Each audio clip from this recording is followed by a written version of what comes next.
मध्ये आहे की सगळ्या आश्रमशाळा अनुदानित त्यांनी बेडची व्यवस्था करणं अनिवार्य आहे।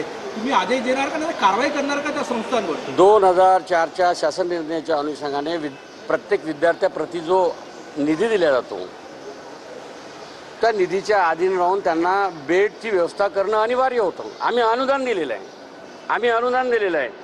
जी ही अनुदानित आश्रमशाळा आहे त्यांना आदिवासी विकास विभागाने अनुदान दिलं, त्यांनी बेडची व्यवस्था करायला पाहिजे होतं। म्हणून माननीय जे तिथले संचालक आहे, अध्यक्ष आहे, त्यांनी नैतिक जबाबदारी स्वीकारून की त्या विद्यार्थ्याप्रती त्यांनी निधी घेतलेला आहे, नैतिक जबाबदारी स्वीकारून त्यांनी राजीनामा द्यावा एवढीच असतात। सुभाष सोळंके यांनी अहवाल दिला होता, काही शिफारशी सुचवल्या होत्या, पण अजूनही त्या शिफारशीचं पालन झालं नाही, त्यामुळे अशा पद्धतीने या तीन महिन्यामध्ये थर्ड पार्टी अहवाल जो आल्यानंतर 100% त्याची अंमलबजावणी करू। खूप मागील 10 वर्षात 400 पेक्षा जास्त निधी मिळाला सरकारकडनं, तो त्या संस्थाचालकांनी स्वतः हडप केला आणि विद्यार्थ्यांना व्यवस्था दिली नाही, सोयीसुविधा दिल्या नाही, असा त्याचा अर्थ होतो का?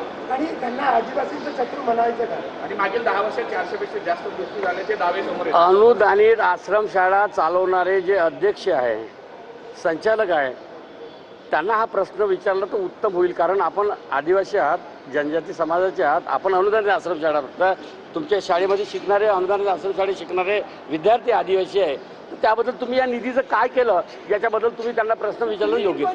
मी 100% इन्क्वायरी करणार। लहान मुलांचा मृत्यू झाला याची चौकशी मागील काही दिवसात केली जाईल का? म्हणजे या सगळ्या कारणांचा शोध घेतला आणि आपण स्वतः जाणार आहे का सर? काही आता लगेच त्या ठिकाणी जाणार आहे।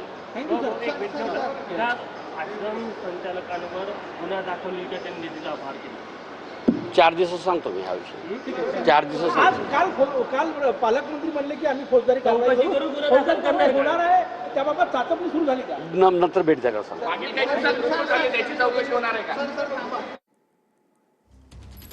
तर गडचिरोलीत सर्पदंशामुळे आश्रमशाळेतल्या 3 विद्यार्थिनींचा मृत्यू झालेला होता आणि आता आदिवासी विकास मंत्री जे आहेत उईके ते त्या ठिकाणी त्या आश्रमशाळेत जाणार आहेत, त्या आश्रमशाळेची पाहणी करणार आहेत।